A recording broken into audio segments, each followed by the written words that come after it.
This is gross. And we're live here. All right, we are live on YouTube and we are live on Instagram Live, GDP Live.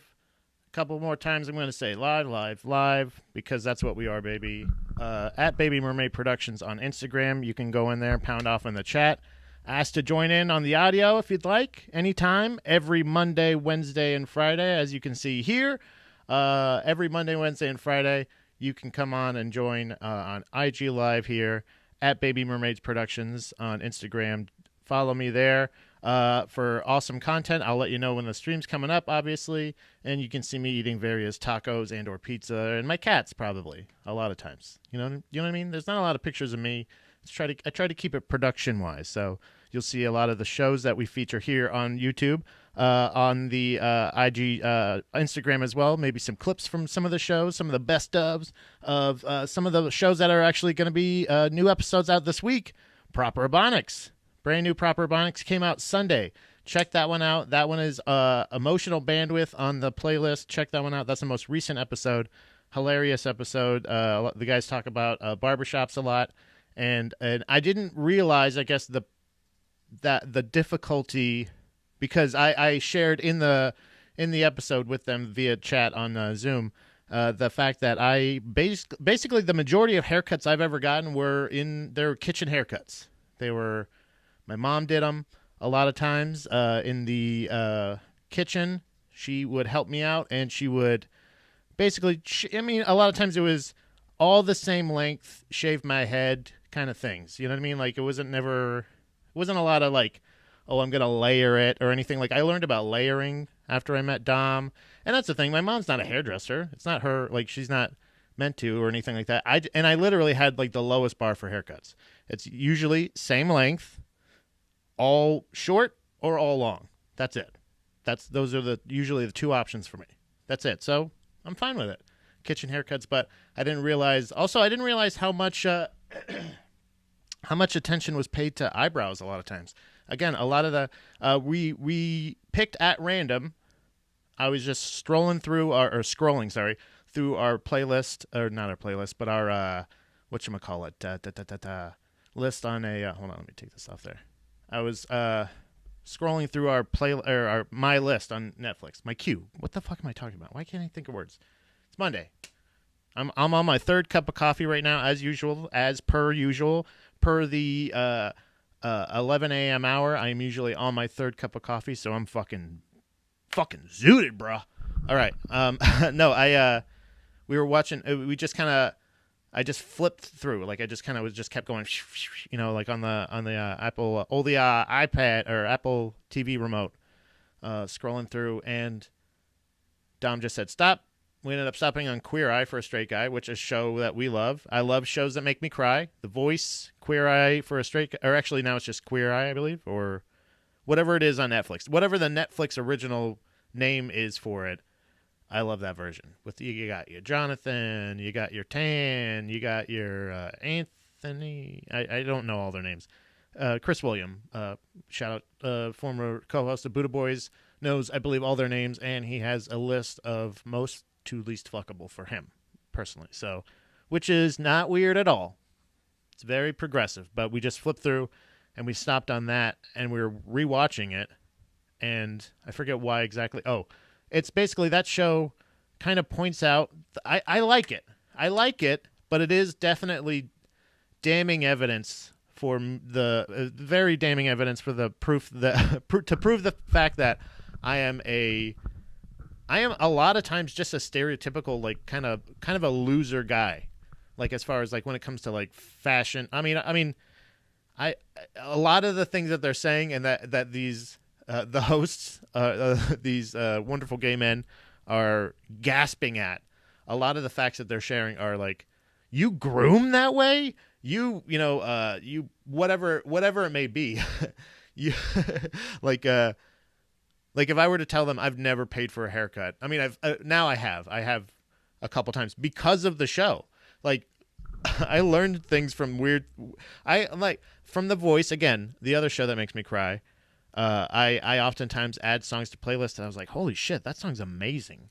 like out of context, a lot of times I love a nice that'll probably be the next top 10 or next music playlist thing that I work on is basically like the out of context, like just like out of no, like I don't know, it's one of those ones where like, damn, I've never, I love those songs where like they've never heard, somebody's never heard that. I love when a song on my playlist can play for, and like, that doesn't mean to because I will have some updates also, by the way, on the Spotify contenders, contenders list. So I just want to let everybody know, don't worry, we got updates coming for who's been at it. There's been a bunch added. I had the High Council in here over the weekend, and which is basically just Manny and Youngblood and Dom, and we all just kind of sat up here. Youngblood and I played chess. It was lovely, and we kind of just ran through a couple of these artists, and I think that was it's a pretty good mix of people that have somewhat similar but also varying tastes. So like I was able to see a little bit, because there was a couple artists that I wanted to revisit that a lot of the songs I definitely recognize, but I wanted to make sure before I either added or took them out. So we'll be going over that a little bit later in the show as well. Stick around for that. That's going to be a lot of fun. What's going on? How's it going? But I just feel like when we're watching that show, like it's pointing out a lot of the flaws. Like a lot of, like they're saying like, oh, he's like, oh, I used the same soap for my hair as my face as my body, and they're, oh my god, like they like gasp and like clutch their pearls, and it's like, okay, yeah, I understand like that's being like fucked up, but can you just tell me why that's fucked up and not like react like that? I don't know. It feels weird that, but I don't mind that thing, because there's like a lot of one of the again, we just picked this show at random. It's a show that we've watched all the way through. We watch all the seasons, Queer Eye on Netflix and stuff like that. But we rewatched it, so obviously you forget because we have terrible memories in this, new age of screens everywhere. So no attention span, no fucking memory whatsoever. But one of the things that he pointed out was like he's looking through pictures of him in high school and before, and he's like, oh, I still wear these clothes. And I brought up that same point to Dominique about my clothes, and I was like, holy shit, like I have pictures of me in high school in this shirt, like, and it's a shirt that I'm wearing at that point. Now, it's fit at various levels, like maybe it's a little tight, maybe it's a little whatever, but overall, dingy, I guess, is a word. I mean, I guess I didn't know what dingy was. I didn't know how much you should alternate your shirt. So there's definite tips and tricks that I get from Queer Eye that I take into real life. And one of them is like, treat yourself. Go get a fucking haircut. Go get like go get your feet rubbed or like maintained. If you don't want to maintain parts of your body, go pay to do it. It's important. And it's like, yeah, it's definitely not a major priority on I think most people's list, but I think once you get to a point of neglect, like where you're still wearing a lot of the same clothes you wore in high school, not only maybe is maturing a little something you should do, and that's not judgment. That's me. That's self-reflection. That's me going like, oh, I need to mature a little bit more. But even just learning about like, oh, why is fashion so important to other people and shit like that? Why is appearance so important to other people? Because it's confidence. Like there have been definite, like when I did actually get a haircut, like go get or go to the dentist or anything like that, just to go like, oh fuck, I finally took this thing down. What's up, Cam? How's it going? I finally went to the dentist, and I go like, holy shit, like it's just literally like the anxiety of not doing a thing is usually so much worse than just doing the thing. Your worst fear of doing a thing a lot of times is why, like, most of the thing, like one of my favorite quotes, I love the fact that because of, maybe it's just the way I learn, or maybe it's a learning disability that ends up kind of being a silver lining, but I'm really, like, if you get the right combination of words together, a nice tight little quote together, I feel a lot of times, and one of my favorite quotes that I love thinking about is, most of the shit people worry about never happens. And like, that's so good to take into most, like, it's not like, again, with health, maybe it is more important to be just preventative. Don't be like, don't worry about it. Most people should worry about their health a little bit more, me included, again. But I feel like self-care is really important as well. So the guys in Proper Ebonics are talking about going to a barbershop and realizing like how other people are maintaining their eyebrows, and we learn a lot about that. So check out the new episode of Proper Ebonics. Manny's here up in the IG chat, IGLive over here. Check out Falls Count Anywhere. The brand new episode came out today. Go to YouTube if you're not here already. If you're here, go to YouTube. Check out the brand new episode of Falls Count Anywhere, and with a very, very special guest. And I'm pretty proud of it. It was not. I was a little worried about it being over Zoom, and it's not perfect, but it's a lot of fun, and it's a really enjoyable episode. I love Lemaire. You can get that on audio if you want, anywhere you get your audio podcast, or watch the video here on YouTube. It's amazing. Like, subscribe, and you'll get notifications every time a new episode comes out, which is every Monday. Proper Ebonics. What else? Check out Panties in the Mouth podcast. Check out A Boy in His Fridge. Check out the DNR podcast, and check out Almost on Time. All of those great friends of the show, great shows. They're all like, again, if you like at all what you're watching or what is on the channel here, most of those people are on a lot of those other shows. So so if you like anything you're seeing here, you're gonna see a lot of those same people there. It's fucking incredible. It's content. I'm trying to put out good content, motherfuckers. So enjoy it. We're talking about beauty, self-care. What else? What else were we talking about? Oh yeah. Strong Words with Ian Strong. My episode. The wait is finally over. Just 7 days. I think wait is almost over. 7 days. I think next Monday. Right? That's 7 days. Yeah. Duh. It'll be on the 7th of December. You shall hear me, my strong words, with Ian Strong's strong words on Strong Words with Ian Strong. So check that out, December 7th. That's going to be coming out. So, and the new episode of What About with Andy and Pat, where we talk about 4 Year Strong, the album Rise or Die Trying. That's the one he picked. Still haven't listened to it yet, so that's exciting.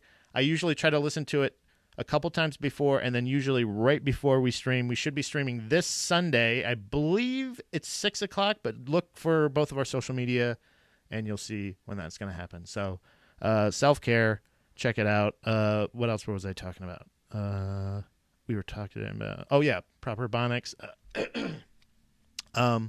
The episode that we were talking about of Queer Eye, again, made me tear up quite a few times because the guy's so nice. And he also looks... He's a doughy white guy. So the doughy white guy learns that his fashion is terrible, and that if you get a haircut, it can make you feel better. If you just pay a little bit of money to get a thing that you like on a regular basis, like a treat or something like that, it's not vanity. It's not, and it's weird because it's not. You can't necessarily even say that it's what's the word? It's a luxury, or that it's like unnecessary or something like that, because over time, think about it like preventative, like how. If you take, like, vitamins aren't they're necessary for you, but since you don't eat them a lot of times people can't eat enough food to actually equate for all the vitamins they need. So you take vitamins, which is preventative, so you don't get sick. It's the same way. Like it's for mental health as well. And a lot of times, unfortunately, for our mental health, our appearance is really tied up in that. So shows like, it depends on, like, you can get a lot more out of a show on a second watch, and depending on the content or the story or whatever, like the fact that it brought me to the point where I realized, like, you know, try to take care of it. And now, again, my skin's all fucked up, and I just been eating like a fucking asshole and not working out. Very depressed lately because it was my first week without jiu-jitsu, and it felt like a fucking month. It felt like forever. So I'm looking for something that I can replace it with, at least until the beginning of the year, because how I figure it, even though things aren't really shutting down, the timing's going to end up fucking me. I talked about this with Dom right before the show today. Like, how I'm timing it is basically Thanksgiving, Christmas, New Year's, people are still going to spend time with their family or large groups for those holidays, most likely. And they're going to be drinking and partying and kissing each other in the mouths and touching each other's holes with their other holes. People will be rubbing holes. It's the holy holidays, so they're going to be rubbing all their holes on each other. So, yeah, I could start skate. I don't know. I don't know if I have the balance for skateboarding, but I'll try it. And honestly, hey, more content. Pat tries skateboarding and hurts himself severely and then loses his arm because they can't operate because the ICU's full. That's a narrative for you. There's a sketch at least. Running, I don't know, man. John thinks I should try running.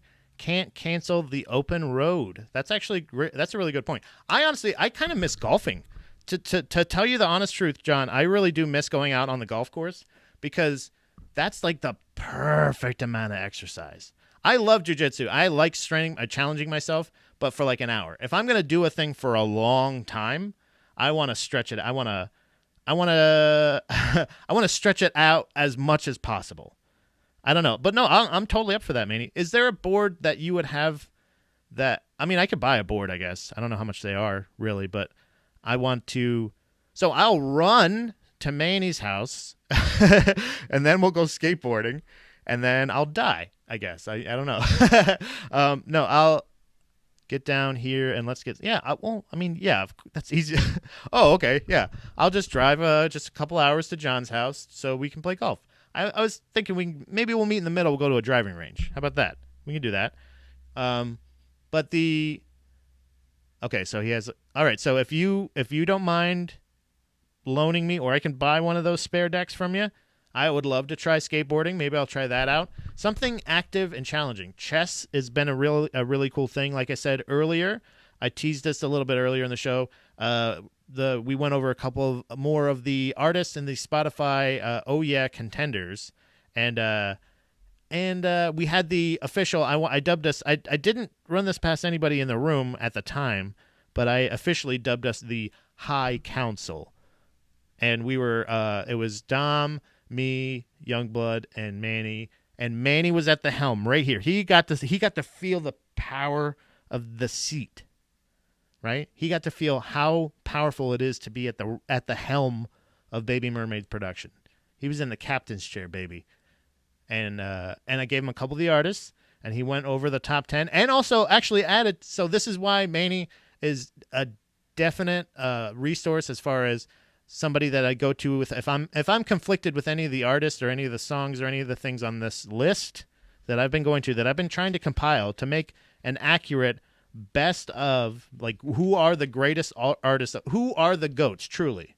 And I feel like if you have 10 songs that you confidently feel like you can play for anybody and they would know that or like it at least, you know what I mean? Like, it's subjective a lot of times, and I feel like most, if not all of these artists, I confidently feel like I could play for anybody, and they'd be like, oh yeah, that's Green Day. Yeah, I know Green Day.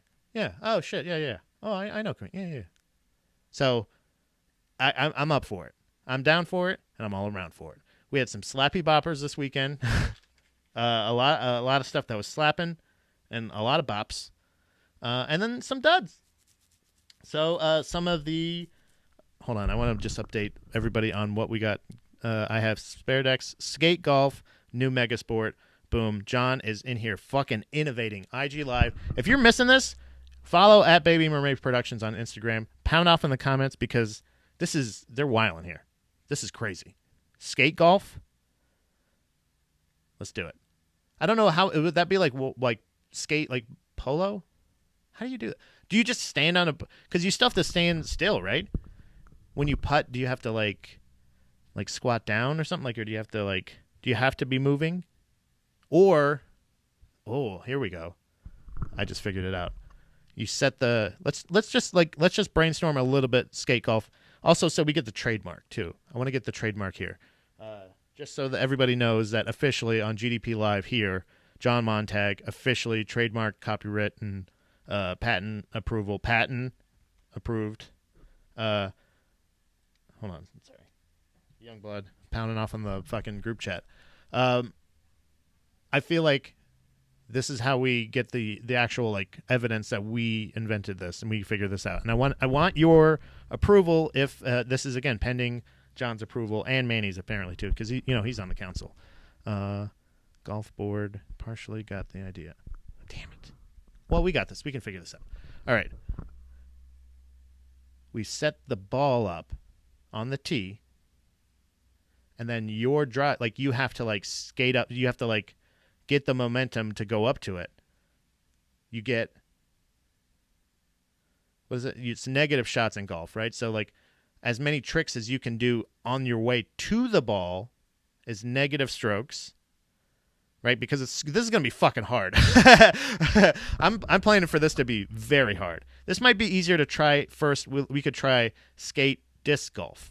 I mean, maybe that's too many layers, but I feel, and it's a lot of upper body, but like I feel like this is going to be a lot more concentration, and with my balance again, I may be out. For that reason, I may be out. But set the tee up, then you do a trick, you do a little flippy dip, an ollie 390, and then land it, boom, and then swing away, drive, and it goes. Now the only thing, and then your drive is dependent on your entry to the ball.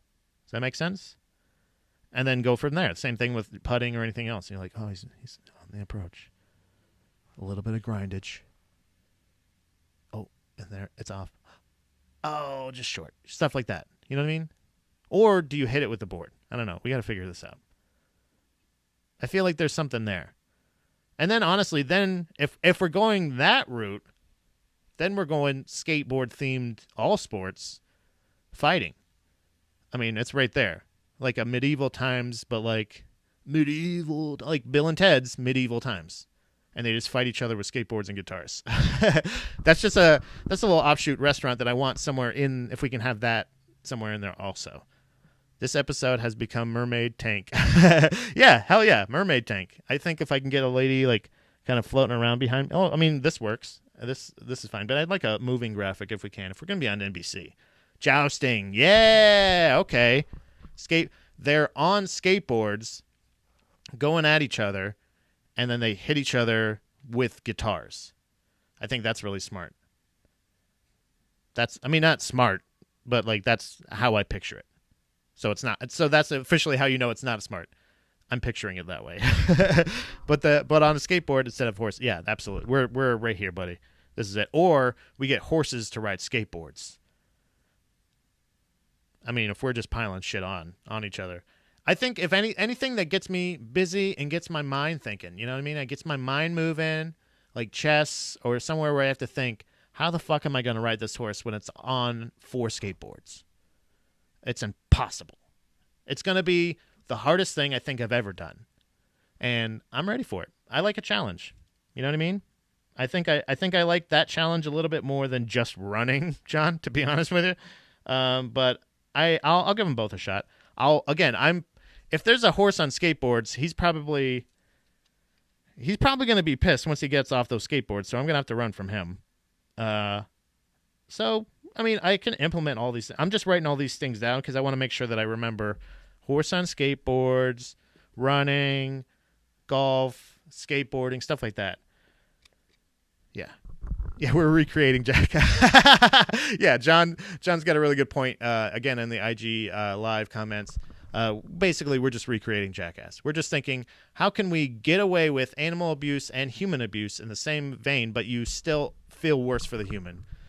Because I mean, really, ultimately, like there had to have been like a couple things. Didn't they jack off a horse or something one time, something like that? But they never put a horse on a skateboard, and I feel like that's where they missed out. If they're making another Jackass, that's where it's at. But I'm up for any kind of violence. I don't know. Did anybody here? I know Manny's been a little bit fed up with everybody being boxing experts and everything like that. I like a combat sport. Don't get me wrong. And I was excited to see that Tyson was back. But it is surprising how many people didn't really mention it up until the fight. And I don't know if this is true. Actually, I decided that I was going to Google this live. We'll get back to the Spotify High Council in a second. But the fact that I do want to do this, I wanted to find this out live if I could. I heard, or I read somewhere, Let's find out. Ooh, that's bright. Mike Tyson. So did anybody actually watch the fight live? I don't know if anybody in the IG actually saw it. Like I know we've all seen clips and shit on Instagram and stuff like that. Hi. Okay, let's find out. Mike Tyson was high during his comeback fight with Roy Jones Jr. I smoked marijuana before fighting Roy Jones Jr. This is Mike Tyson on Forbes. We got that headline. Fox News, we got that headline. MMA Mania. Which one of those three should I go with, guys? Which article should I read concerning Mike Tyson being high while fighting Roy Jones Jr.? Honestly, if we can get Mike Tyson on 2 skateboards, high, fighting a horse with a skateboard or a guitar, a guitar, that's how we get it. Yeah, I was excited about it. I wanted to find out. So Manny did not give a shit. Manny doesn't really give a shit about like combat sports stuff. Like I don't think he really cares that much about UFC or anything like that. So it's not like a. And I don't really care about boxing because there's no kicking. I like kickboxing because it has kicking. So I like a nice kick and I like a nice, I'm going to try to break your arm, something like that. But like not biting your ear off or not being allowed to do that. The guy owns a weed farm. Yeah, it's not news in the sense that it's news, but because I guess because it's an exhibition fight, I guess they don't have to have like a governing body, right? Like they don't have to have or something. I don't know where. Like I would assume. I mean, he's not worried about like a full comeback or anything like that.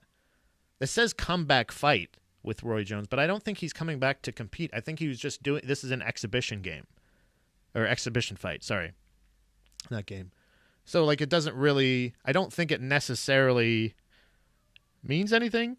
But like I think that there's some kind of drug. I think there's a drug thing like test thing that you can't test positive. At least I know in the UFC they have to be able to not have weed in their system. So like Nate Diaz, like I know that only because Nate Diaz, basically. I like combat sports. I just don't really stay up on date on them. So Manny does like it. Okay. Other than that, ultimate combat sport, wrestling. Absolutely. Manny's a huge fan of collegiate wrestling. So since you're such a huge MMA fan, we'll go with MMA Mania. I feel like that's the most comprehensive news site that we could possibly pick. So Mike Tyson was high during his comeback fight with Roy Jones Jr. Not only was Mike Tyson smoking marijuana through his entire camp, he smoked a joint right before he fought. So that's more of the thing. I think that's more of a thing of him being, I believe, in his 50s, 54, and smoking that often. I think that's more of the thing. I'm thinking more of an endurance thing with him, not necessarily just the high. Because like you said, he owns a weed farm. You wouldn't think it would affect him so much. But like, I'm somebody who has allegedly possibly partook in medical substances for medical reasons and then rolled jiu-jitsu. It really isn't that weird to do like a combat sport and be high doing it. Boxing exhibition where like neither one of these guys are necessarily gonna be like, yeah, let's do it. Let's go make a run for the title. Like I think if either one of these guys fights Deontay Wilder or Anthony Joshua or Tyson Fury or any of that, like they would probably get smashed because none of those guys are smoking anything. Like so, I think that's more of the thing of like I could understand maybe, but then edibles are way more intense for sure. so doing edibles right before fighting, and not only that, fighting on a full stomach. I guess you don't. If you got a full stomach from edibles, you're definitely gonna have a weird fight. So Mike Tyson, 54, stepped back into the ring for the first time in 15 years on Saturday night, earning himself a draw in the eyes of celebrity judge. Okay, so yeah, there's no piss testing. I'm assuming as of right now, celebrity judges, like I think Snoop Dogg was one of the commentators, I believe. Like something like that. So this was a spectacle, which seemed really cool, but Just I can't pay for that. Also, only 8 rounds. I don't know if I like that either. But for first time in 15 years on Saturday night, earning himself a draw in the eyes of the celebrity judges and a win in the eyes of the fans against the 51-year-old Roy Jones Jr. And while Tyson was clear that he had no intention of taking his comeback past exhibition bouts to raise money for various community charities, that didn't mean there wouldn't be a lot more of them. Oh, okay, so there is going to be more of them. That's awesome. Quote, I'm capable of helping a lot of people less fortunate than myself, Tyson said during his post-fight press conference. That's why I am capable of doing all over the world. In a perfect world, I'm a missionary. I'm in a perfect world, is what he's saying. So, okay. What I'm doing in the ring is not a gift. Is a gift not only for myself, he continued. Before it was all about me with the hot chicks and the nice car and the planes and the boats. It doesn't do it for me anymore. So I went another way. I'll help somebody else, I guess, because I don't get into that no more. All right. I like my pigeons and fancy clothes. That's a fucking direct quote. Other than that, I don't want anything to I don't like. Isn't that a trip? My pigeons and my clothes, of course. My children and my wife, but my pigeons and my clothes and my joint. Fuck yeah, dude. Why not? Yeah, so it's an exhibition, no regulating body. He could have been on anything. He could have been on weed brownie, steroid brownie, fucking mushroom brownies. Again, not going to help his competitive streak for sure, but definitely fucking cool. When asked if Tyson had already smoked a joint before coming down for the press conference, Iron Mike admitted just how chronic he'd been through the fight, right up to immediately before the fight. Yeah, absolutely. Coming down here. Yeah, Tyson. Well, listen, I can't stop smoking. That's awesome. He just says, I can't stop. I have a problem. It's not a problem because I won in the eyes of the fans, so who cares? Did you have one right before the fight? A member of the press asked. Absolutely. Tyson replied, it's just who I am. It has no effects on me from a negative standpoint. It's just what I do and who I am, how I'm going to die. What? And how I'm going to die? Oh, the person he is. He's going to be that person until he dies. I thought, weed's going to kill me. I have a problem. Please help. There's no explanation. There's no beginning and no end. It just numbs me. It doesn't numb the pain. Oh, boy. Is this a cry for help? Was his press conference, a.k.a. cry for help? Is that what he's saying here? I mean, the only way I can help people is fighting. I can't stop weed. Help me, please. I can't stop. It doesn't stop the pain. Please help it. Let's see. We imagine the California Commission isn't going to be happy with Tyson over this. While marijuana rules have been relaxed a lot over the past several years, it doesn't mean that you could definitely smoke a joint right before going out there. Do the next fight in Oregon and make it mandatory that you do multiple drugs pre-fight. I like where your head's at, John. That's a really good suggestion. Again, pound off right here, IGLive, Baby Mermaid Productions. You guys, because it goes away after this, guys. This is, if you want to join in audio only, you can ask to join through the IGLive at any time.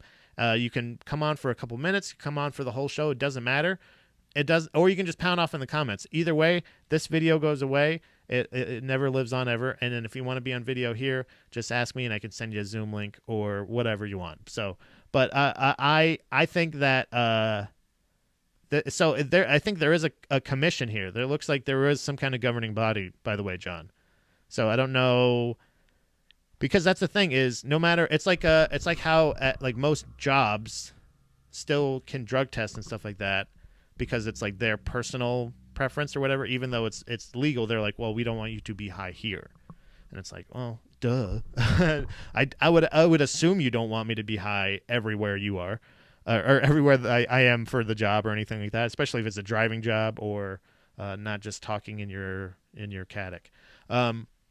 We imagine the California Commission isn't going to be too happy with Tyson over this. While the marijuana rules have been relaxed a lot over the past several years, when it comes to combat sports, they're definitely still a hard rule about not being stoned during your fight.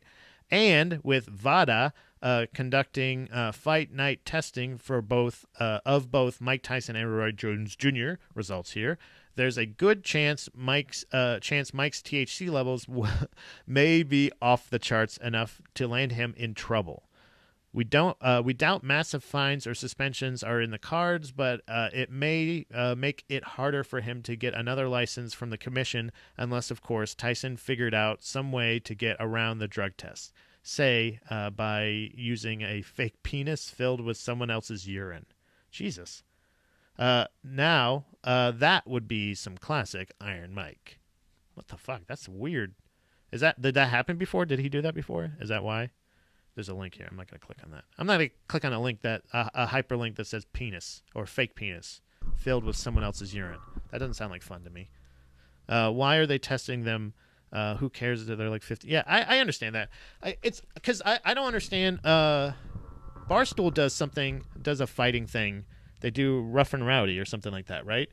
So if Barstool does Rough and Rowdy, most of that is just like, hey, it's almost like fight karaoke, I think they just go like, I want to fight this person. I don't know if they test them or do anything like that. But from what I've learned from it through, Bill Burr used to be like a commentator. He did like commentating on it. He called the fight, one of the fights or a couple of the fights.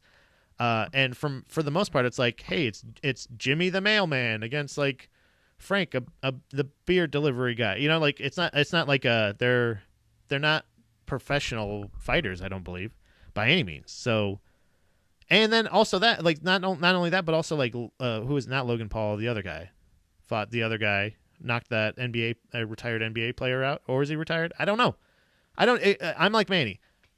Cool. I'll catch it on. I'll catch what. Give me the news. I don't need necessarily every update, but just give me what happens at the end. Like, I kind of want to just know. I know now that we know he's high. Like he's saying I'm high. He knows he had to have known that it wasn't allowed. He knew it wasn't allowed.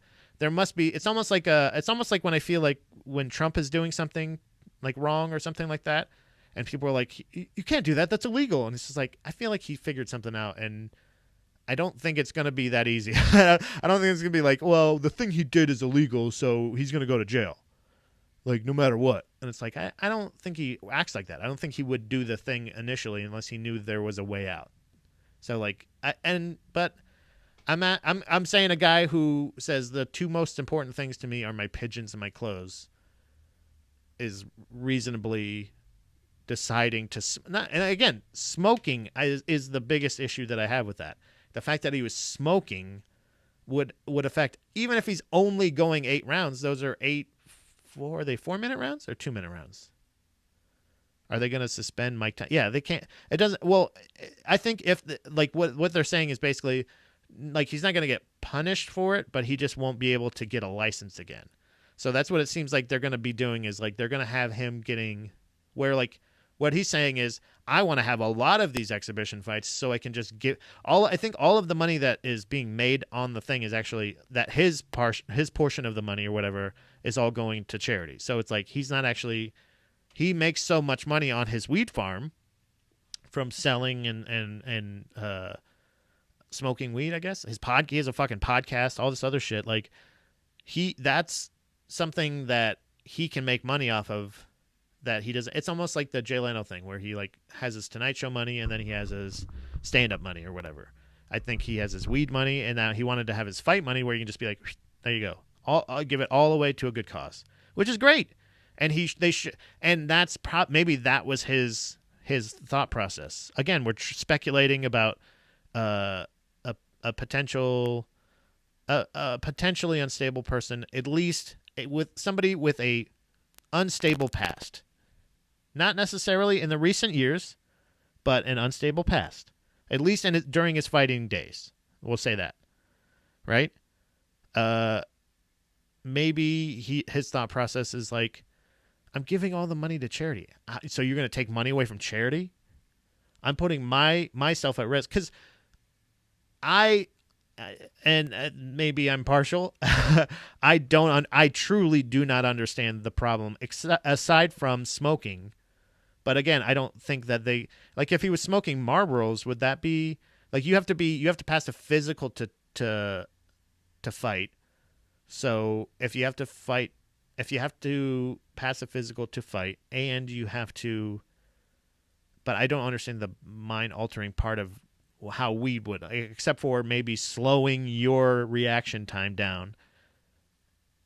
I don't know, and if he got a draw, we know it's the same thing with the Michael Phelps thing. If he's smoking, first of all, that's more amazing what he's done, and it's weed. I don't understand what, except for recovery.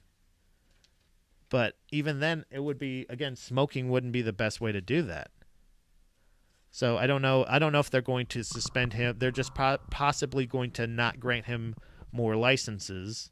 But I think this was a good way for him to put himself back out there and to say, hey, look, this guy who only retired a couple years ago, or however long, like a lot sooner than me, I held my own, or I got a draw from my peers, from my friends, essentially. Celebrity judges. I don't know who the judges were, but this was something I think they were talking about on the DNR podcast or the celebrity fighting. That is fucking cool. That would be cool to have back, and definitely would play into the apocalyptic type future hellscape scenario. It would be great. That would be awesome to have that. So something like that would be really cool. But celebrity judges, I think basically this was kind of like a commercial for saying like, hey, look, I can actually kind of hold my own here. Who else do you want to see me fight? And I'll do it in like Dubai. I'll go to Dubai, or he'll just go to another country and do it. Like it doesn't have to be, or even just another state. Or really, if he's not going to get any more licenses in, I think John, I know you were joking about doing all the drugs beforehand. Even though I do support that, but go to Oregon or something. I don't know if they allow fighting in Oregon. I'm assuming they allow fighting in Oregon. If they just legalized all drugs, they got to be down for a little violence. It's all an advertisement for his cannabis company, but his sales went up over the last few days. So because he's like, hey man, I'm a weed smoker that fucking fights. What's up? And like, again, an alley, Nate Diaz has an academy. I don't think he has a strain of weed though, man. Like he's got to have his own company. Maybe he's just not that into it, because he's mainly vegan, but he doesn't have, I don't think he has any kind of vegan line of food or anything. He has talked about starting a Legends League where all the athletes are former sports stars. Yeah, why not? They need ways to make money. A lot of football. Greg Hardy did that once he struck out enough times. I know he's not a baseball player. I meant like figuratively, but I think there was the abuse he had. Again, maybe not the best. Like he's had a pretty rough transition as well. But Greg Hardy went from football to he's in the UFC now, and he's good. He's a contender as far as he's really good at punching people, but he's also a little like, I think he's a little undisciplined as far as, and like I don't think he smokes or anything, but like as far as like endurance, he missed weight as a heavyweight. That is great. That's almost impossible to do. If Roy Nelson makes weight, his fighting nickname, the guy who has a mullet every time, who bragged about going to Burger King after winning his fight, if he makes weight, if he's the pure athlete that you can't be, like that's crazy. That means that it just means that you weren't paying attention for however long your training camp was. Like all you have to do, I think, to make weight for heavyweight, I believe, is be under 265. And like he was like 266 and a half or whatever it was. It was some amount that was like, what are you, fucking crazy? And a lot of times during his fights, he inadvertently will break a rule or two or three or whatever. Like, I think it's just because of inexperience. But he definitely has a natural ability. So it is a good career path for, I feel like, some football players that maybe aren't quite at the level of football skill to fight in, or to play in the NFL. Jesus Christ. But has the athletic ability to do something else athletic, whether it be, I would like to see more football players go into hockey. That'd be cool. Like, to let them, like, you should try a couple other things, and then this is your last resort. Because then at least you have somewhat of a storyline there. Like, I wanted to play football, but I couldn't play football, so no, I'm fighting. Like, then you're just Brendan Schaub. And then in a couple years, you're going to try comedy. And then you're going to go, I'm a comedian now. And then you're going to go, I'm a podcaster now. Now I'm a fashion expert. Like, you just say what you are now, and then that's what you are. Just look at fucking Brendan Schaub, for fuck's sake. But there's definitely a line between certain sports. Baseball player and fighter, I don't know. What do you think? John, you used to play baseball. Do you think you could fight professionally? Football player is kind of a natural thing, a natural transition. A lot of pretty good UFC fighters are, like, I think Dominic Reyes used to be a football player. Brock Lesnar was a football player. But yeah, that'd be cool. Former pro athlete, golf league, that'd be cool too. I think that's just golf, though, isn't it? Isn't golf just kind of a former pro athlete golf league? Like, because everybody's a pro athlete in their own mind. Like, they, instead of going professional with football, I kind of just, got this marketing job and, whatever. But so now all of a sudden, suddenly I'm not a comedian, actor, model, line tamer. Oh no. I think there's a way to do. I think it'd be cool to do both, but I think that's almost impossible. Like, just with even the kind of training or like muscle, like, definition that they're looking for in a fighter is way different than, like, a football player or something like that. So it's the way you condition your body, for sure. But if you're not as good as other people at being a football player, but you're still a fucking pretty great athlete, try fighting out. Have an all-pro league, like or an amateur fighting league, or whatever it may be. It would be great to see athletes or former athletes, professional athletes, anything like that fight just normal fighters. Would be cool too. That would be cool. Or just normal people, just regular people against athletes. This is another. We just need to mail this whole episode to ourselves, guys. We're coming up with such great idea. I hope somebody's writing this shit down. I know, again, we're recording and streaming it live, multiple platforms and everything, but I like it. Nate Robinson literally just did all this. Well, hey, who cares? We can do it too.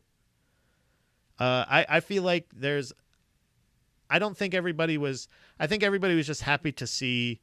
I'm happy to see that Mike Tyson, there was no controversy necessarily. Like, the only controversy is, like, oh, Mike Tyson was high, smoked weed right before his fight. If that's the biggest thing so far, yeah, who cares? Everything went to charity. Obviously the knockout from the Paul brother, and the internet will not let him forget that he got his shit rocked. The Nate Robinson. So Nate Robinson was the guy who got knocked out by not Logan Paul, but the other guy, right? His brother, Paul Reiser. Was that it? Whoever it was, knocked out Nate Robinson, but that was a big knockout. Like, he got knocked the fuck out. Like, that was for sure, because those are the two, and that's the story. Is basically Mike Tyson and Roy Jones Jr. successfully punched each other for 8 rounds. Cool. And then the Paul knockout, whichever Paul brother it was, knocking out that professional Sean Paul, right? Yeah. Avery Quinn's got it. Sean Paul. It was Sean Paul. Yeah, but and then I was bummed out because the yeah, wrong answers only, guys. um, there was Sean Paul Wall. That's who it was. Uh, there was supposed to be a heavyweight main event and the UFC fight as well this weekend. It was supposed to be Derek Lewis against fucking what's his name, Curtis Blades. Uh, that's his name too. That's not his nickname. Like that's not his fighting name. Curtis Blades, fucking awesome. His nickname is Razor, like Razor Ramon. But like that's not bad. I don't mind that. He was supposed to fight Derek the Black Beast Lewis, one of my favorite fighters. Knockout, I believe, holds the record right now. Current most records in for knockouts, I believe, in the UFC. I don't know if it's just heavyweights or if, but which is still even a bigger thing because there's some fucking Brock Lesnar is one of them. Like I don't think he's in the most knockouts, but like there's some big motherfuckers in the. Hold on, actually, I gotta look that up. I want to find out Derek Lewis's actual. I think it's most knockouts. But he's officially the knockout king, and they were supposed to fight this weekend, but I believe Curtis Blades ended up testing positive for COVID, which sucks. Derek Lewis record knockout. Let's see, knockout record. Let me look that out. Knockout record. That one I was way more excited about. Also, that was free. Let's see how many. UFC heavyweight Derek Lewis will be in the main event this weekend. The Black Beast has always been known for. All right, god damn it, just give me the goddamn answer. Who has the most? All right, so they're just not going to help me out here. I guess that's what it is. Let's see. Ultimate Fighting Championship, early career championships, accomplishments, performance of the night, fight of the night, most knockouts in UFC history. That's what it is. So the most knockouts in UFC history, Derek Lewis with 11, Chuck Liddell. So it is over weight classes, not just heavyweights. Derek Lewis is number one with 11. Chuck Liddell, Anderson Silva with 8. Then Matt Brown with 11. How's that? Oh, so I guess he's tied now. Why is that not in order? Maybe not in the. I don't know. Why is that? That's weird. Either way, number one. Yeah, Stipe Miocic. As far as heavyweights, he's not. Okay. All right. So yeah, fuck yeah. God damn, there's a lot of lists here. Jesus Christ, that's too much reading. I honestly, the fact that I got through that whole fucking article, that's not bad. I feel like I didn't get enough praise from the chat here. I'm not trying to chat shame right now, but I just wanted you guys to know I read that pretty well, and I think you should know. So, just saying. What else? Oh yeah, those are doing it. All right. Well, let's see here. All right, I need to go grab some water because I am super thirsty. I'm gonna grab some water real quick. I'm gonna be right back. Hang in there, guys. Thank you very much, Manny. Can you just hold on just 1 second and entertain the chat for me? I'm gonna be right back. Okay? I'm gonna be right motherfucking back.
And we're back. Oh, what was the time? There we go. How'd you guys do? Good? Good. All right, good. Mods are asleep. Time to go nuts. Hell yeah. How you guys been? Good? All right, good. We're talking about violence. We talked about the weekend. We talked about that. We'll get back to the High Council.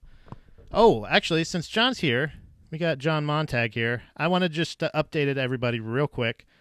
I needed a score update. So, as John knows, I've already updated him personally, but I also shared it for the, if again, you are following Baby Mermaid Productions on Instagram, you've already seen the picture I shared with him, which is a picture of one of, I don't know if you guys know at all, I like the movie Irishman a little bit. It's pretty good. Watch it. I've seen it a couple times. And we had, John and I, on Friday, had the Black Friday Spelling Bee, the first annual GDP Black Friday Spelling Bee. And that ended pretty close because we didn't start out with any kind of direction as far as scoring or a scale of like how do we how alternates. We had lists of names. We had all this other stuff, but it was still a ton of fun, and it was still close somehow. But ultimately, like most of my games, and if you've ever seen Falls Count Anywhere, you'll see that I like to. A lot of the games end with the last round being all or nothing, essentially. So really, a lot of times, much like a lot of people were bringing up in the in the chat that day, much like whose line is it anyway, or much like at midnight, points they didn't really matter necessarily. So the update, I guess, for the points doesn't necessarily matter itself, but ended initially with John at a quarter of a point and me with 3/4 of a point. So if I remember correctly, John, one of those points that you got was for the word use, which was brought to judgment at the time because I didn't want to start Googling things, and I was starting seeing the spelling of all these words, and then all of a sudden I'm a genius and I'm just running away with the thing. I'm trying to be honorable, not honorary, honorable.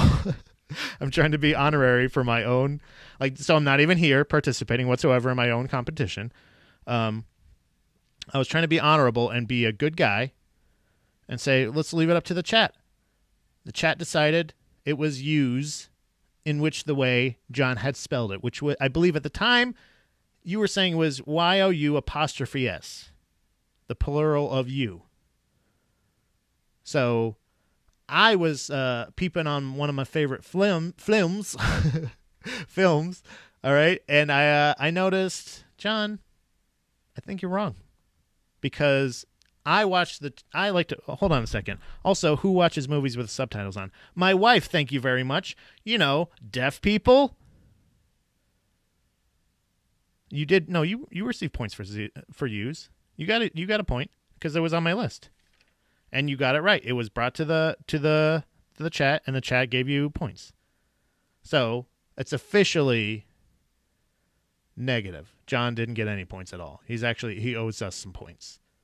That's the update I wanted to give everybody. But if you watch the movie Irishman, which I highly suggest, great movie, watch it with the subtitles on.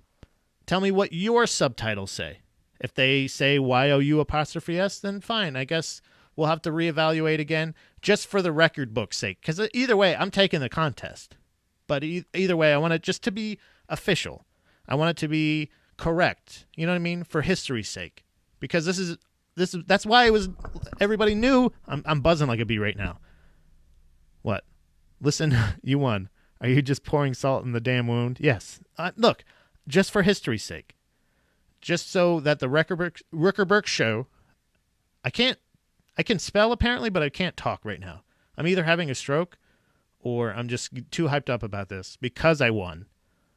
But that's only the first annual Black Friday Spelling Bee. And it doesn't mean that we're not going to have a Christmas Spelling Bee. Oh man, if having to spell Christmas words, that would be pretty fun. I'm gonna write it. I'm gonna make a note. Not necessarily that you, John. That was the by the by the way, the most taxing day for John or I mentally, and for various reasons. Obviously, I'm we've had days like this where we're like, man, I'm just mentally shot right now. I just cannot compute anything else.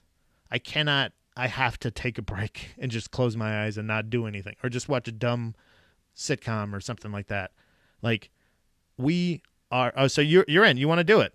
A Christmas spelling bee.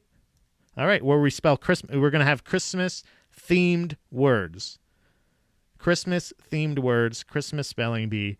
And we can do that sometime around there. We'll figure out. Obviously, if we want to do it. I don't know if Christmas is actually on a stream day or not. Because look, I'm dedicated, baby. Every Monday, Wednesday, and Friday, we streaming. So it might be this. This could be a lot of fun. You want in too, Manny? Okay, I'm down for it. We got Manny and John. Hell yeah. And we can have any capacity you want. If you want to spell also, that's cool. If you want to be a moderator and just give us words, that's cool too, because it's really funny because we want to challenge you. I think that's the true governor, like governor in the sense of like the limiter for the contest for our mental capacity is for sure the fact that I made it a quick rule, and that was a rule that needed to be clarified quickly, and very like we need to clarify, if you can't say the word, you can't give the word. And I believe that actually disqualified one of the words that John had, and we ended up going to a lightning round name. So that was a lot of fun. Oh, we get all no. Manny's not going to pick Spanish words, I don't think. Unless, like, is Feliz Navidad? Oh, no. What have I done? So, Manny, if you want to be the moderator, that's cool. That's cool. And honestly, if you want to come into the studio, gross, I know. Woo. If you want to actually be in the studio here at the in the Dobby Robertson Memorial Caddick, we all know we're not supposed to gather in large groups, but that's not a large group at all. And you are more than welcome here. Absolutely. So words hurt brain for me and John, like John said here in the chat. So if Manny, and we could give him suggestions. I don't think that hurts at all. We can start a group chat, a little mini group chat there. Or if you give him Yule log, I don't know what that is. Yule log. Why? Is that 2 words? That's 2 words. See? Manny. So Manny the moderator for the first annual Christmas spelling bee. Let it be known in the record books, anybody that challenges me to basically anything above the waist as far as competitive anything, I'm up for it. Because I can't, if it's competitive fucking, I don't want to embarrass you guys. So we're going above the waist. And honestly, John, it's on, motherfucker. No, it's not use. No, John. A Yule log would be YOU''LL LE. It's silent, but there's an umlaut, but it's a silent umlaut. Damn it. All right, see, that's why, yeah, Manny's got to come up with it. And we'll give him words, obviously, that we want to because there's got to be enough Christmas words. Christmas. See, do you have to say capital and all that stuff, too? We have to use it in a sentence and all that shit. Actually, that brings me up to a great point. We've got a new word of the day. Because guess what? It's a new day. It's a whole brand new day. And I think this is the best time as any to, now that I'm all fully hydrated here.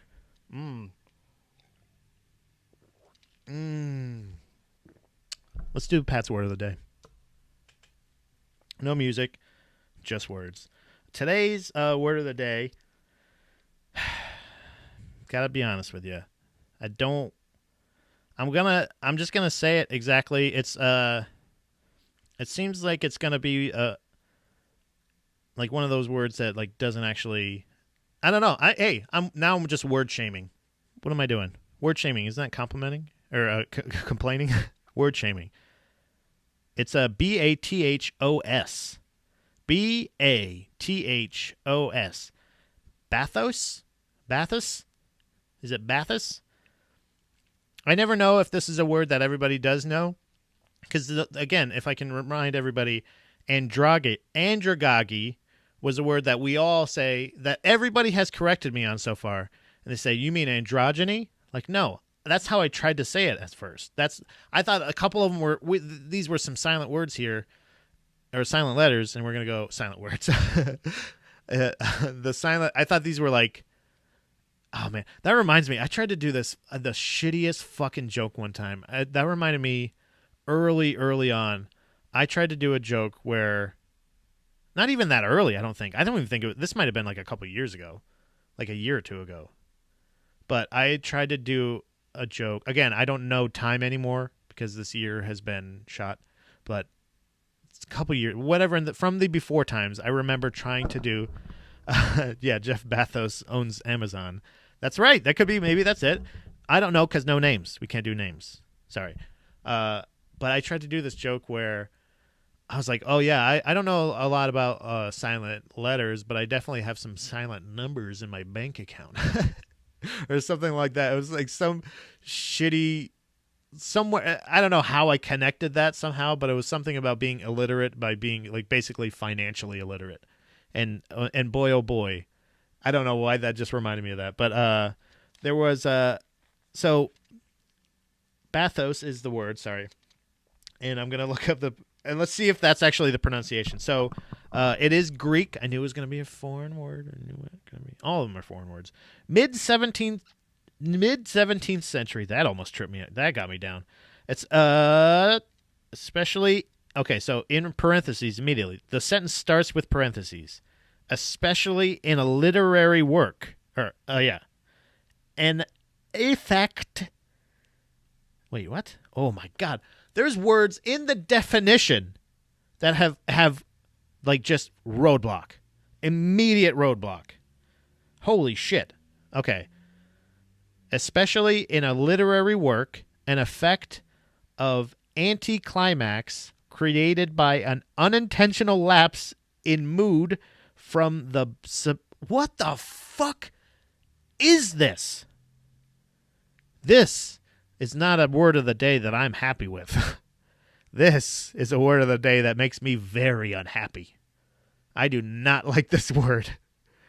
This word make Pat mad. Pat no like word. Okay, so let me try this one more time. I'm going to take it nice and slow. Manny, you may have to take that compliment back earlier about my reading. Because even though it, oh, by the way, it is Bathos.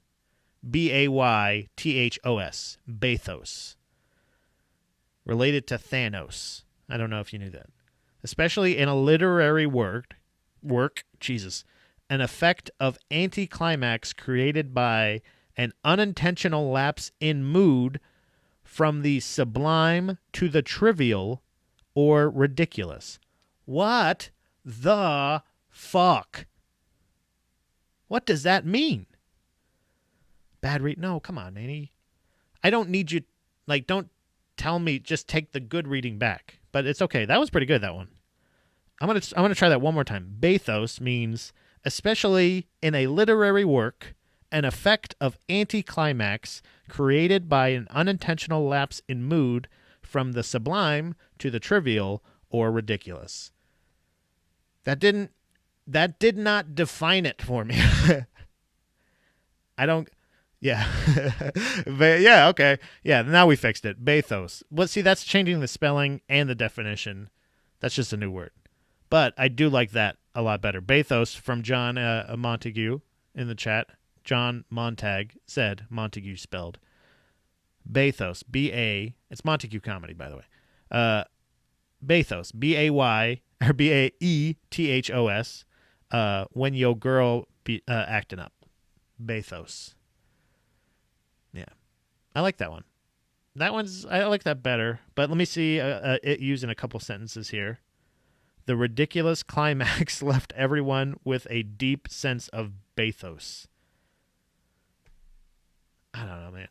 That word's definition, I would assume by its definition has quite a bit of bathos with me. It's pretty anticlimactic.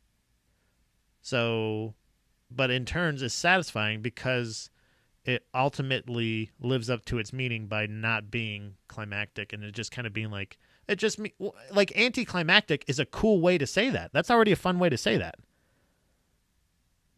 Yeah, bathos. Bathos. All right. John's word of the day is bathos. His bathos. Okay, I like that. I'll take that. Another one. The avant-garde play left the audience in bathos and confusion. See, like that, you've used a couple of these words already. Like sublime, ridiculous. I don't know. I don't like this. Bathos. I'm going to go with John's. John, we're going with John's word of the day, not Pat's. Because I'm not happy with this. Bathos. What a shitty way to start out the week. Jesus Christ. But just a quick update, like I was saying earlier. Just wanted to complete the full update for the Oh Yeah Contenders top 10 list on Spotify. All the artists on here were added this weekend when I was conferring with the High Council, like I was calling them earlier. We are officially, I know I did not run that past any of the people that were in the room, but I officially feel like this is a pretty good group. I not that there couldn't be more people added to the group. Again, less than 10, 6 feet apart. But this is the High Council of people that I feel like I trust their judgment musically. And if we can all kind of confer or defer, then I feel like that's how we're going to get this forward. Like with some of these artists that I was a little conflicted on. There was 2 artists that I wanted to revisit with some other people and kind of get a feeler. I wasn't super confident with it, but I felt like I might have been misjudging it. And those 2 artists were Leonard Skinner and Hall & Oates. I wanted to revisit with somebody else to find out. So those people were indeed that High Council I was referring to earlier, which are Manny, Youngblood, and my wife, and me. We're all sitting there, and we let's see, who do we have? Okay, so in the additions category, this was done actually before we had the High Council together. I figured it out pretty early on. Elton John, he's in there. He's on the list. He's definitely a contender. He's got 10 that at least you're gonna like. And I was surprised that the Princess Diana song wasn't one of them. Candle in the Wind? I remember that was huge. When I was a kid, that was a huge song. That was Elton John for sure. Lion King, you got all of them. This guy, hit machine. And again, just a reminder for everybody else, in case you didn't know, like me, not Billy Joel. Billy Joel also, in turn, is not Elton John, apparently. Who knew? So, everybody in the IG chat, I think, agrees with me. That was a great choice. Nobody's saying that. This is a fun way. I wanted everybody to know I've been getting these. I think a buddy of mine, signs me up for insurance things, and like kind of car, what's it called?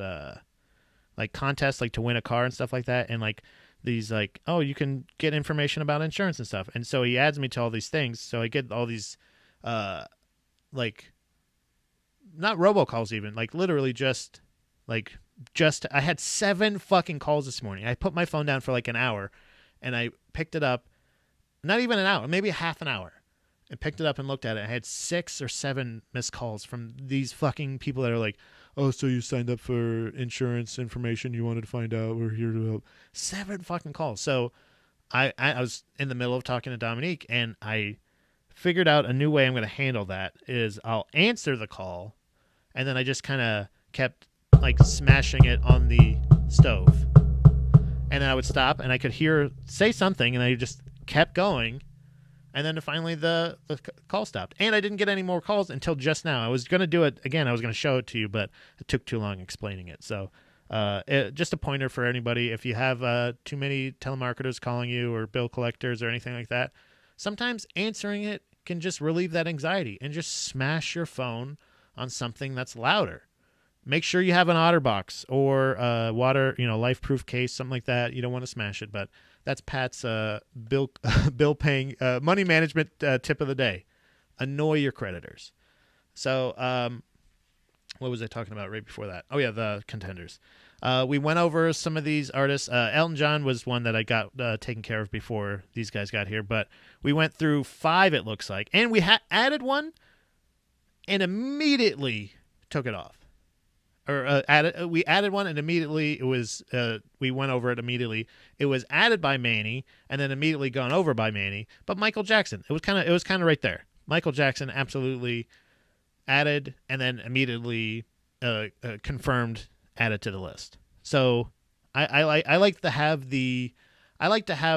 like a good group of people figuring out, like, this is not nobody's on trial here, okay? Just about the music. It's about the songs. That's what we're talking about. So, so Michael Jackson was added. So, here it is. Yeah, they're calling back. See, so another one was Hall & Oates. That's one that I was like, do I know these songs or does everybody know these songs? So that was one that I had Manny and Youngblood and everybody go over. And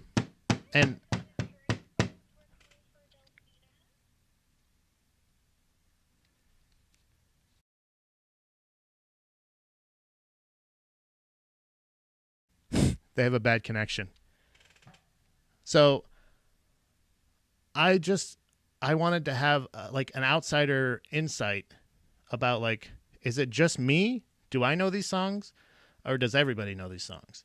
So Hall & Oates was one of the ones that, like, I know them, but like this could just be a me thing. Let me make sure. Manny not only knew them, loved them. Again, I had aren't we all on trial? Hold on. So wait, I just want to see Ian Strong pounding off in the comments here in IGLive. Sometimes I play characters and the whole goal is to keep them on the phone as long as possible and never provide any answer or info that they're looking for. I like that. Aren't we all on trial here? I rest my case on Hall & Oates. All right, so hold on a second. Okay, yeah. So you rest your case for Hall & Oates. Yes, John, that was one that was added by John. That, hold on a second.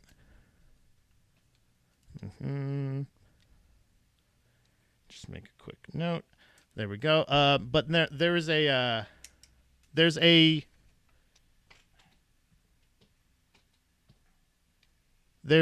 level of my phone keeps falling down. There's a level of like so, like, I want to make sure that it's not just something that, like, this, like, because Green Day was another one that I was like, I have to try to be, and that's why I wanted to make the distinction with a lot of these, that, like, commercials, car commercials, whether it be car dealership commercials, like, it could be anything. It could be sports events, could be whatever it may be. Movies, like a movie scene that you remember a song from, like, even those things. So, like, I had to take myself a little bit. Green Day was a little bit easier because a lot of the ones that they were playing, I'm like, I know this was on the radio, and I personally remember seeing this on a lot of commercials or whatever it may be.